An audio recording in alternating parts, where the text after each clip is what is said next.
ആർക്കും അറിയില്ലെങ്കിലും രാധുവിനും ചിപ്പായിക്കും അറിയാമല്ലോ സ്തുതി എന്നെ എത്രമാത്രം ഇഷ്ടപ്പെടുന്നു. നിങ്ങളെക്കാളൊക്കെ സങ്കടം ഞങ്ങൾക്കല്ലേ വരേണ്ടത്. നിങ്ങളെപ്പോലെ തന്നെ ഞങ്ങളെ സ്നേഹിക്കുന്ന കുറെ നല്ലവരുണ്ട് ഞങ്ങളുടെ വീടുകളിൽ. അവർക്ക് കൊടുക്കാവുന്ന ഏറ്റവും വലിയ സന്തോഷം ഇതേ ഉള്ളൂ. ഇത് മാത്രമേ ഉള്ളൂ.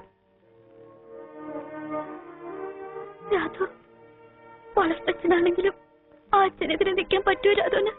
പറ.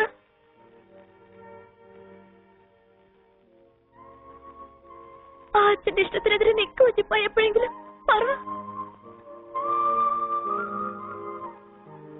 സുധിയെ ഞാൻ തിരികെ ഏൽപ്പിക്കുക. ആ അച്ഛനും അമ്മയ്ക്കും. അതിനെന്താ, നല്ലതല്ലേ? സുധി എന്നെ തിരികെ ഏൽപ്പിക്കുക. അതെന്നോടുള്ള ഇഷ്ടം കൊണ്ടല്ലേ? ഞങ്ങളുടെ സന്തോഷം ഞങ്ങൾ മാറ്റിവെക്കുക അവർക്കൊക്കെ വേണ്ടി. അതിന് നിങ്ങൾ സമ്മതിക്കല്ലേ വേണ്ടേ?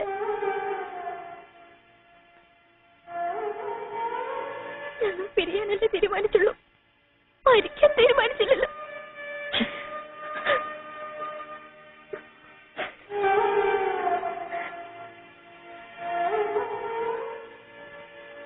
അച്ഛനില്ല എനിക്ക്. അച്ഛന്റെ സ്ഥാനത്ത് നിന്ന് ഞങ്ങൾക്ക് മാപ്പ് തന്ന് അനുഗ്രഹിച്ചയക്കണം ഞങ്ങളുടെ പ്രിയപ്പെട്ടവരുടെ അടുത്തേക്ക്.